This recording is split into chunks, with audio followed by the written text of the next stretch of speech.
How we feeling? Okay. Hey, we're doing a video now. What's up, everybody? I hope you're doing well. Today, I continue with my summer mode vibes, and I'm just going to do one chitty-chatty, jibber-jabbery episode, one extended cut, minimally edited episode. So I hope you enjoy it today, and I'm thinking I might get back into my more usual routine pretty soon here. But it's 4th of July this Friday. I have another 3-day work week. It's my third or fourth one in a row, which I'm grateful for. And I'm also releasing this episode a day early. So chill vibes today. One thing I wanted to talk about that I've seen, did I see this circulating around somewhere on a social media thing, on a Reddit thing, on a blog post? I can't remember.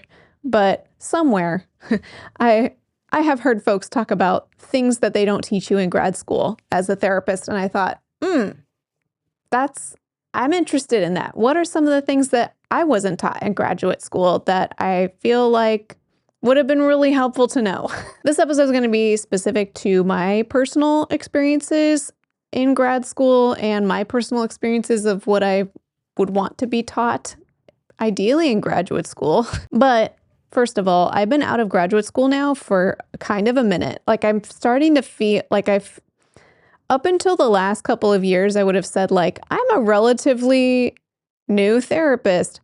I think in my brain, I'm still in my 20s when I'm, crossing over 40. So I've been out of graduate school for a while, since 2012. So hopefully grad programs are different now. Let's hope. But sometimes when I post about this kind of stuff, y'all are saying like they're still up to the same antics. So you can let me know in the comments. So there's that. And then there's also the fact that, every graduate school is different. Every training is different. Also, there's like a bajillion different ways that you could become a therapist. I personally have a PsyD, so I went to a doctorate in psychology program, but there's like an array of different master's level programs, and you could have a PhD. I mean, there's so many different things. So I think every kind of type of credential has a different bent to it as well. So there's so many variables. So I'm just going to share from my own experience and maybe just reflect on this yourself. If you've already finished grad school and you've been in the field, like, what are some of the things that they didn't teach you that you wish they did? And we're going to kind of touch on a lot of clinical stuff. There's going to be some personal related things, a little bit of silly type things sprinkled in as well. And I hope you find this helpful. And if you're on your way into graduate school or you're in grad school, maybe this might be helpful to you as well. Okay, most of the things we're going to cover today are going to be relatively quick fire, only because when I sat down and gave myself like 20 minutes to think of like, what are the things I wish I was taught in grad school that I wasn't, the brain, the thoughts were flowing. There's many things on the list. I might even add to it as I go. Who knows? And any one of these things could probably be a whole episode. So if that's something you're interested in seeing, let me know in the comments. But let's dive into it. The first thing that came to mind was just about how inept I felt as a trainee. And there's something to be said that, like, as a trainee, by definition, you're still learning, obviously. So, you wouldn't want to think that you know everything. But we have data to support that we are the most effective clinicians during the earliest parts of our career. And on average, please don't yell at me because it's an average and there are always outliers to the average, but on average, our effectiveness as therapists declines over time. I don't think this is primarily due to an aging issue. I don't think that this is primarily due to like not keeping up with the most up-to-date like research, let's say. But I think it has more to do with our capacity to kind of develop our own heuristics, our own kind of like, I've just been doing it this way for 10 years. So I'm going to keep doing it this way. Even if there's no evidence, it hasn't been effective, you haven't been tracking data as far as your client's improvement.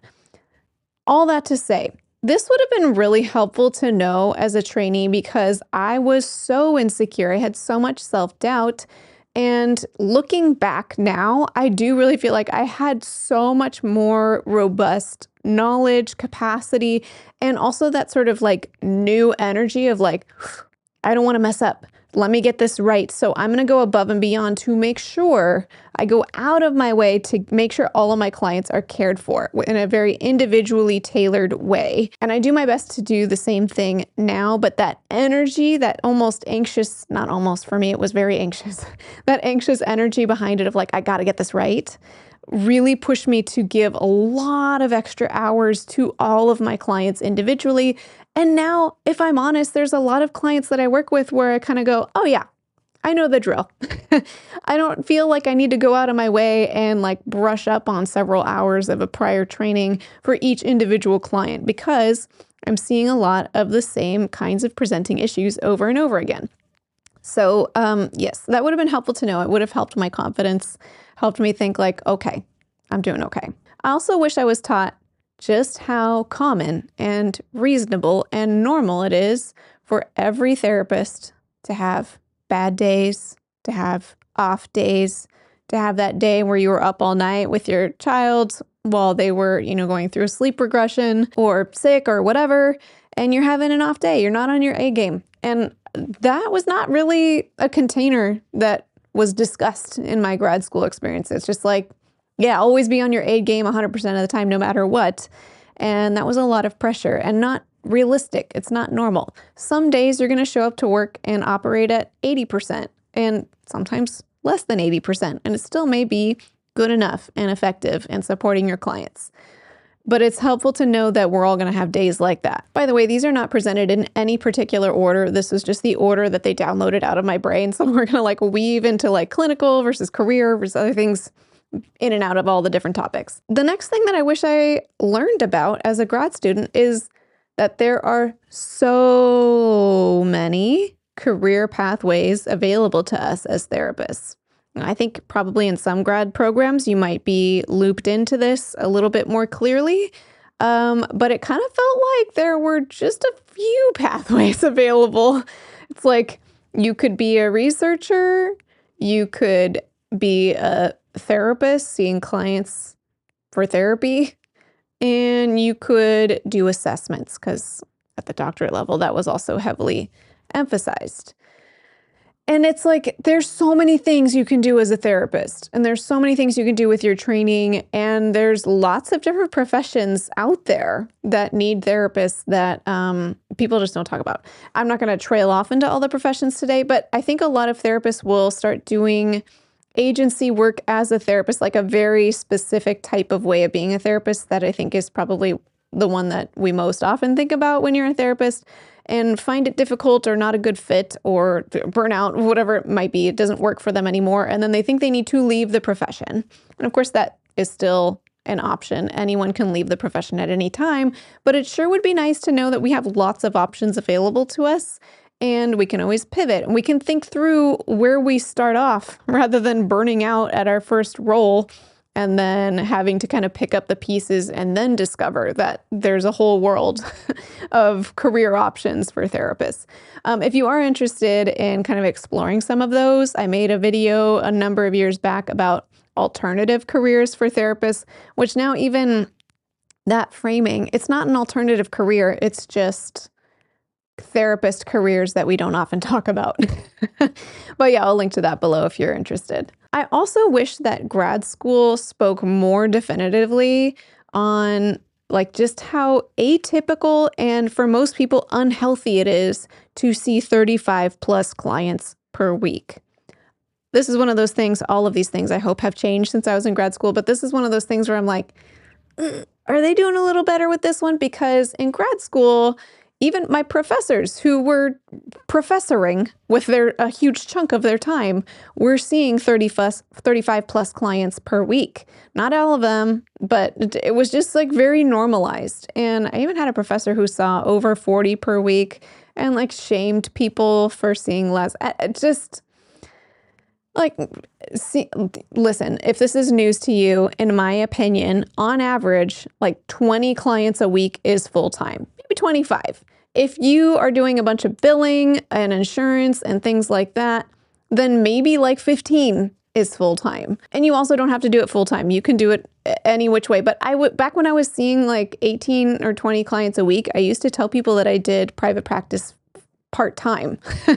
And then now I'm like, that was full-time. I'm doing it half-time now that I'm seeing like close to 10 clients a week. Okay, I'm going to say something that professors out there, you might want to plug your ears.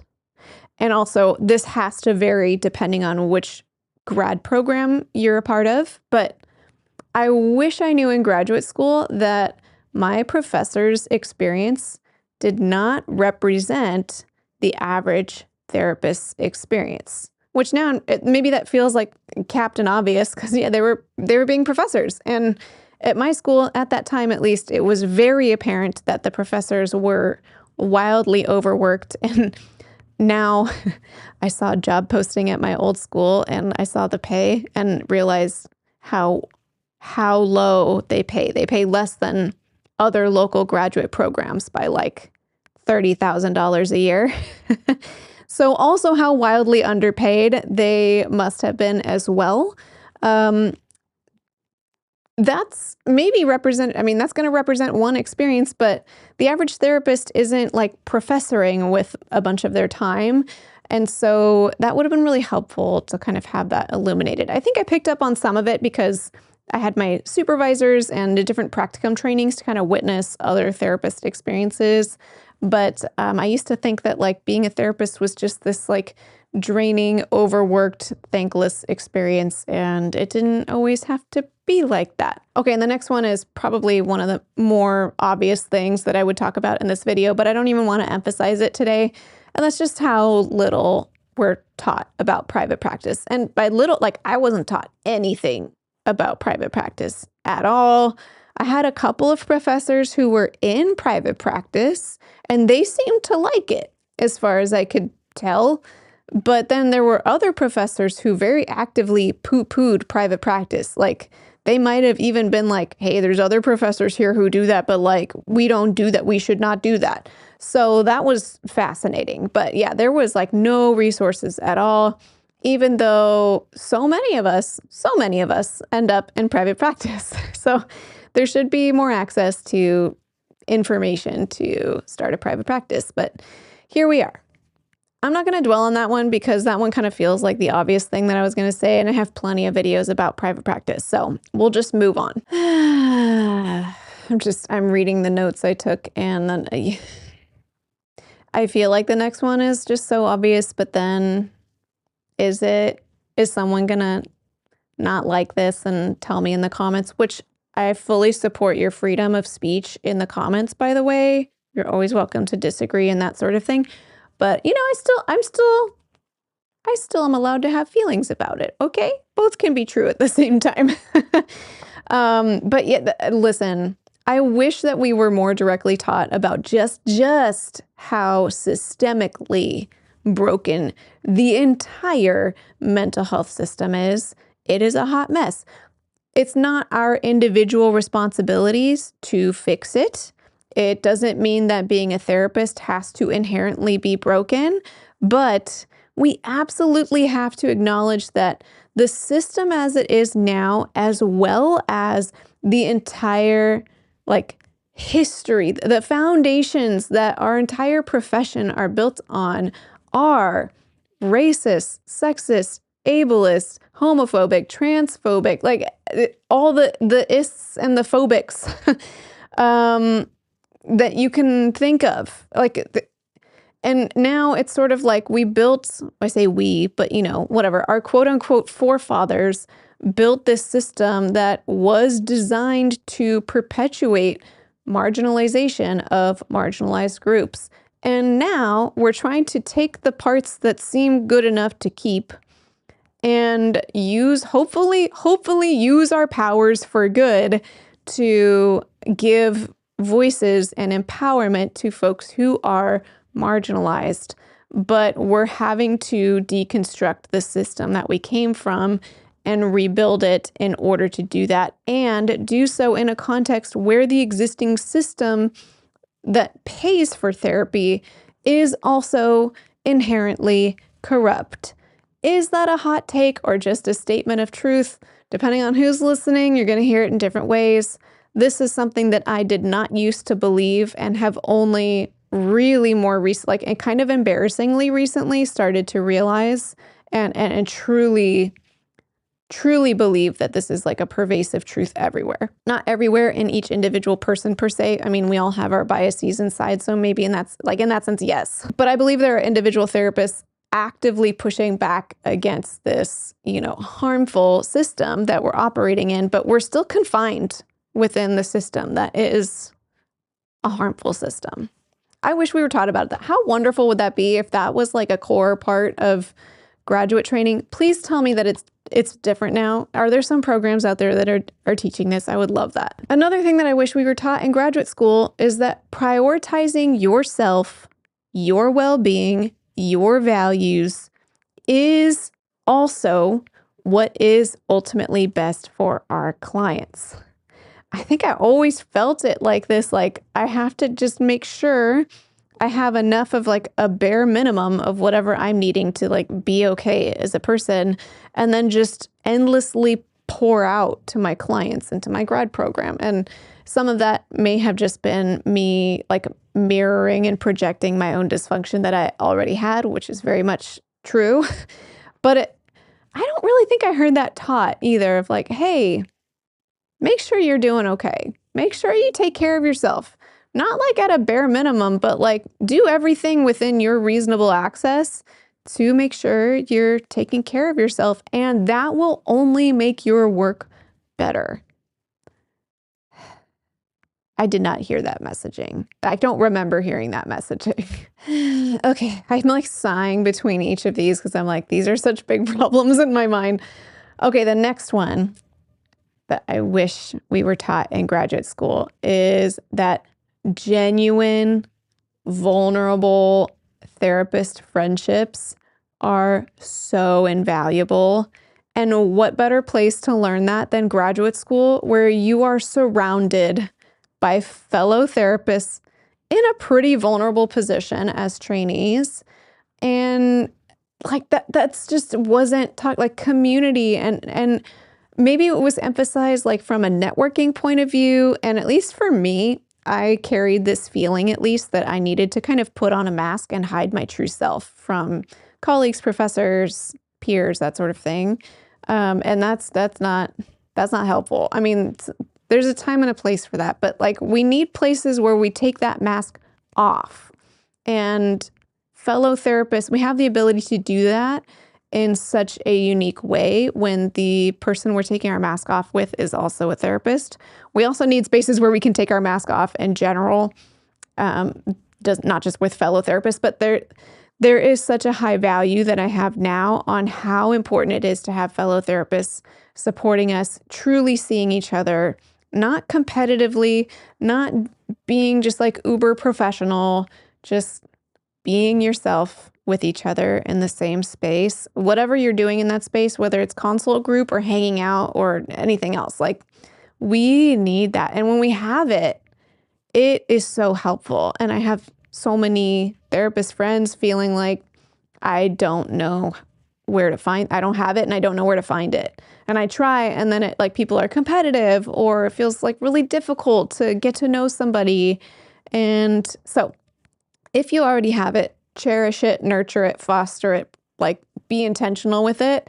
And I wish that grad schools would teach that. Maybe find even ways to try to foster those kinds of relationships. Because yeah, I am friends with like 2 people from graduate school and I adore them. But like also I was such a hot mess express in graduate school that there's probably other people that I would be friends with, but I don't think I was super fun to be around. If any of you are watching, hello, I'm sorry. I'm sorry for the way I was when I was 22. That's just, a lot of baggage in there. And kind of speaking to that same dynamic, like hobbies, third places, just communities outside of being a therapist, interests outside of being a therapist are so valuable. Your relationships, whoever's living in your household, like all of that.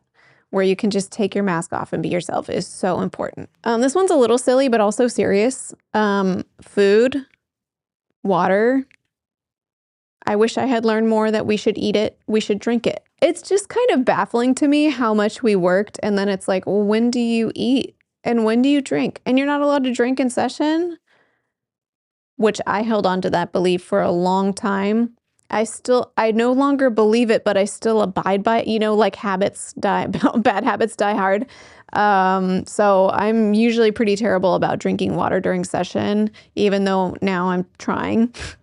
But I used to think that drinking during session was like making the session about you when you're there to serve your clients, and like how that it just doesn't make it. And then you're seeing clients back to back. So then it's like, when are you listen, eating food, necessary and important. Drinking water, necessary and important. Breaks, necessary and important. I think that was my next one anyway. Oh yes, that's my next point. Breaks. Take breaks, period. People need breaks, but also I wish it was more advocated for and understood that therapists may need a longer amount of time and potentially like a different quality of break than other careers. Like, just thinking of myself, if it's a day where I'm editing a video for private practice skills, I'll take breaks, but you know, I'm just sitting at my computer, just clicking away, and maybe in an 8-hour workday, I might give myself an hour total of break and feel great. And if I saw 7 therapy clients with an hour break in the middle or an hour total of breaks distributed across, like I used to do stuff like that. But if I did that today, like I need way more breaks than that. And everyone's different. And so, you know, it's important that it's tailored to you, but like we should teach that it's very expected and understandable that we need way more breaks when we're seeing therapy clients. Like not just the emotional toll, certainly the emotional toll, but even the like when I think of like when I'm in a Zoom meeting, if I like take a sip of water, or like it's not even a Zoom meeting, like meeting in a non-therapy session, like it's supervision or something, consultation or something like that. I feel a lot more comfortable to say, I'm just going to like get up and make myself a cup of coffee. Or, you know, if I need to glance at my phone, I might say, you know, hey, I'm waiting for this call or whatever. And like, there's more grace for like being a little bit interruptible. And there's none of that in therapy. You are there with your clients. Hopefully you sip water if you need it, but like, otherwise, like you're not checking your phone. You're not kind of having like maybe a side conversation with your partner during a Zoom meeting or something with you when you're with your client. So breaks may need to be a little longer. And that could include like breaks during your workday, but it could include like work days per week, vacation days per year. Like we need a lot of breaks on average. Maybe not everyone, but just on average. This one's like a niche side comment, but I had a lot of professors who shamed long-term therapy, like anything longer than say like 12 sessions. I even had a couple that were super short-term therapists that shamed anything longer than like 6 or 8 sessions. They would phrase it like anything longer than that was just utter incompetence. Like you're still seeing a therapy client for session 18. Like you're clearly not helping your client. You're clearly not implementing evidence-based practices like this. I'm not even speaking in hyperbole. Like this is how they spoke.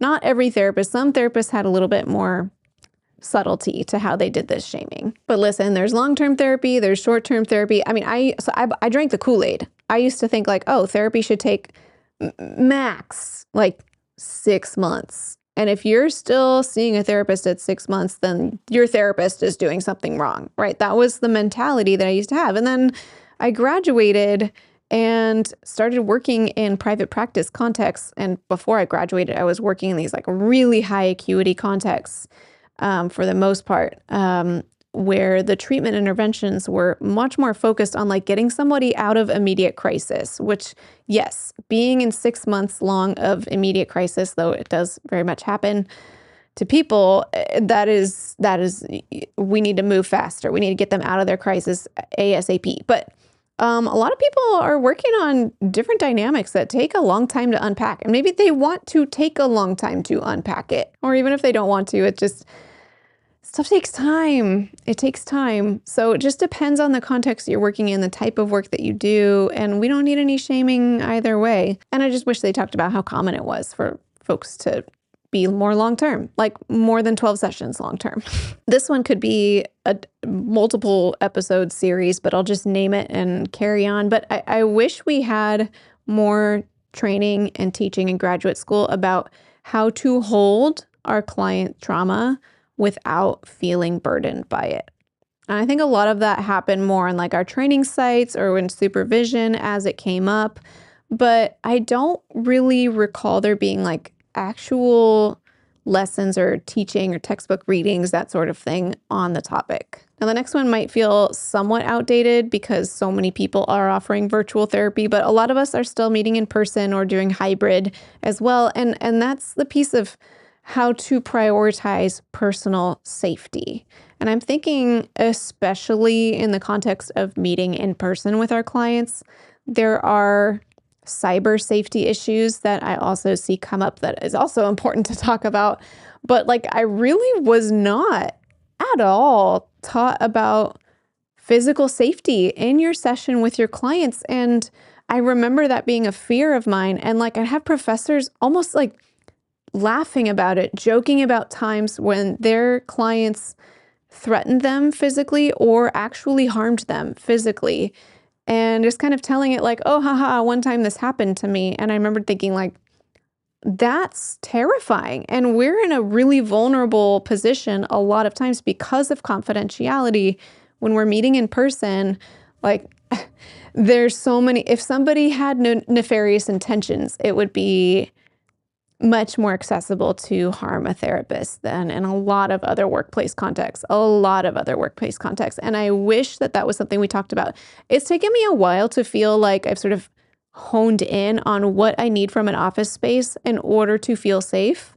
And I've worked in a lot of spaces where I've had close calls, whether it was my client themselves endangering me, but also like the physical safety of your space. Like somebody just could walk in. Like if you don't have a locked door between you and outside, like you're already in a really, really strange context. And most places that I worked, more than half of the places that I worked did not have a locked door between wherever you're meeting with your client and the outside world. And that ended up being hugely problematic. So that's something to think about. In case you're curious, the current setup that I'm loving in this office is, this should just be standard. Okay, anyway, there's an unlocked door between the outside parking lot area and the waiting room. So anyone can come in and out in the waiting room area. And then there is a locked door that stays locked at all times between the waiting room and then the hallway. And then the hallway has several therapist offices that branch off. So at any point, if somebody walked in from outside, they shouldn't be able to get past that locked door. And I've been in so many situations in the past where there's so many things. My brain just like downloaded multiple scenarios. So if you want to hear about those times, let me know. Question mark? I don't know. It's like story time, but they're all awful. So anyway, we'll move on for now. Another thing that I wish we were taught about more, or I was taught about more on the clinical front, is like, if you're ever not sure, whatever the thing is you're not sure about, you don't have to do anything. That idea of like, oh, I don't know what to do with this client next, or I don't know what to do with this behavior that I haven't witnessed from a client before. I don't know what to do with this silence. I don't know what intervention is going to be most helpful. Like, I used to think like, oh no, I should know what to do next, and I don't know, which is not good. So let me make sure I figure this out, and I'm going to go ahead and try something. There is something to be said about having the freedom to try things. And I do this actually all the time, where I'll say like, hey, I'm going to try something right now. It may not be what you're needing, but would you be willing to try something out with me for a second? So I don't want to say that we never do that, but a lot of times when I don't know what to do next, the most helpful thing is to either do nothing or to acknowledge that I might not know what to do next. Like, imagine that. Just be honest. I wouldn't normally frame it as like, I don't know what to do. Like 99% of the time, that's not going to be quite the most helpful response. But, sometimes I'll kind of clue clients into where I'm at. Like, okay, now that you said that, this seems to be bringing up something different than what we were focusing on. Or, hey, I'm taking a minute to kind of reevaluate because so far we've been doing this, and given what just happened or what came up, I'm kind of reevaluating if that's what's most helpful. I'm not sure. What do you think? And like that sometimes can be like, that can be the intervention, like collaborating with our clients or acknowledging that things change. Sometimes we have to think about something for a while, all of that. Just because you don't know what to do doesn't mean you need to do something. Another piece that I wish was taught more, at least in my grad experience, was kind of how to live in the space between having deep compassion for our clients while also holding boundaries. I think I had professors and teachers kind of fall sort of more at one extreme or the other. Like, some were really good at being like, yep, I set boundaries with my clients. Here's my boundary. It is what it is. And that's that. You're going to have to adjust. Whatever the boundaries are, like it could be a scheduling boundary. Like, here's when I see clients and it's never open for discussion, or a boundary of like, oh, my client asked me a personal question and I'm not going to answer it, period. Or whatever it might be. And then there were professor therapists who were on the other extreme of like, oh, we should have compassion towards our clients and when we can bend towards them. So in the scheduling example, it might be, oh, normally, like if it's possible, I'd love to see clients in this window. This is my official availability. But if that doesn't work, like we can take a look at evenings or weekends or whatever the thing is, and having that kind of flexibility in a way to bend towards clients. But a lot of times, like, it just would go too extreme on one or the other, where then we had like people just kind of bending all the time in a way that then doesn't support the therapist's well-being. And again, like I said earlier, then ultimately it's not supportive to your clients in the long run. Or folks who were so adamant about their boundaries that there was like total disregard for compassion towards clients. It was just like, hey, this is how I do it. Like, deal with it. And there's ways to hold boundaries. Sometimes, consider, am I going to be flexible on this boundary because I'm seeing the scenario that a client is in?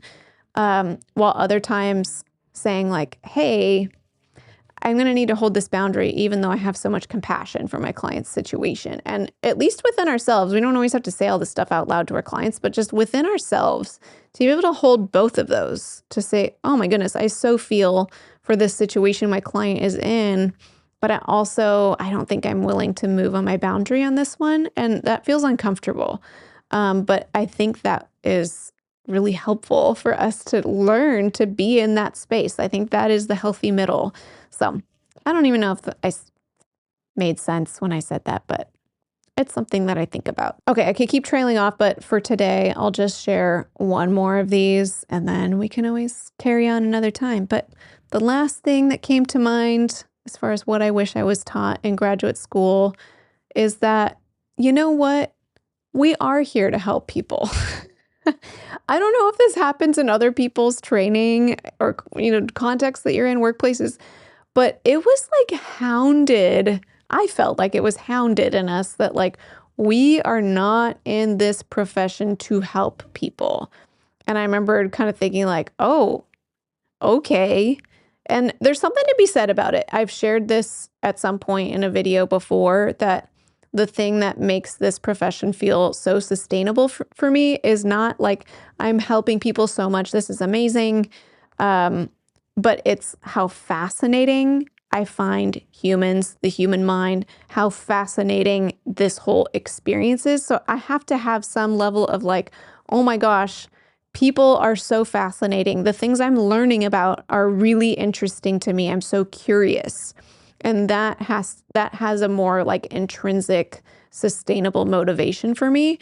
But like, If I saw 10 clients every week for months and months and none of them improved on any of their presenting issues, then something's not adding up, right? So yeah, we're not in this to like fix clients. And if we lean into like, I need to fix it, then that's going to present a really unhealthy dynamic, both with our clients and also within ourselves. Um, we're not here to fix our clients, but like clients are coming in with presenting issues, and it is our job to offer a healthy support system, living within a container that can help support them improve on their presenting issues. And some people are going to need a lot more directed guidance, and some people just sort of need a safe container and everything in between. But like, that's our goal here. We are wanting to help them with their stated goals. So if no one's improving on their stated goals, then that merits some auditing, some reflection, some debriefing. What are we missing here? We are here to help people, and I wish that was emphasized along with the teaching that, like, yeah, we're not here to fix people. That's not the dynamic that we're wanting to lean into as the number one priority. Well, sometimes when I make episodes like this, I'm like, did I just jibber jabber for a while? And I did. I did jibber jabber for a while, but I hope that it was helpful. I hope it gets your brain juices flowing. One thing that I'm reflecting on, especially recently, but just particularly since having children, is just how much I value critical thinking, asking questions. And we don't have to be super judgy. I know sometimes I can go that way, but it's a curiosity to say, we've always done things this way. I wonder why. Is that working for us? Do we want to change it? Do we want to reevaluate it? Can we make it better? And I want to exercise that value on this channel as well, where I'm reflecting and I'm going, this is what my grad training was like. What do I think of it? Could I improve it? Could we make it better? And can I invite other people to do the same? So maybe your graduate training was nothing like mine, but I think probably the invitation here is one, maybe there was a helpful takeaway in something I said, but also like whatever context you're in, whether it's grad school or, where you're employed or anything else, I encourage you to take the same reflective, curious approach and just be allowed to ask questions, because that's something that we all have access to and no one can take that away from us. But there will be people who will try. So we got to ruthlessly hold on to it. I'd love to hear in the comments if you're willing to share what some of the things are that you wish were taught in grad school that you weren't taught about. Because I think there's going to be a whole lot of variability, not just the stuff that I talked about. And before we close, I'd like to thank therapynotes.com for sponsoring this video. Therapy Notes helps with all of your practice management needs, from scheduling to notes to billing. They have a HIPAA-secure telehealth platform and a whole suite of AI features to streamline your note-taking process. If you'd like to check it out, you can have access to all of these tools for free for 2 months just by clicking the link in the description of this video. Well, thanks for joining me for a chill, chit-chatty episode and just the continuation of summer mode for me. I hope you're enjoying your summer, taking breaks, that sort of thing where you can. And until next time, from one therapist to another, I wish you well.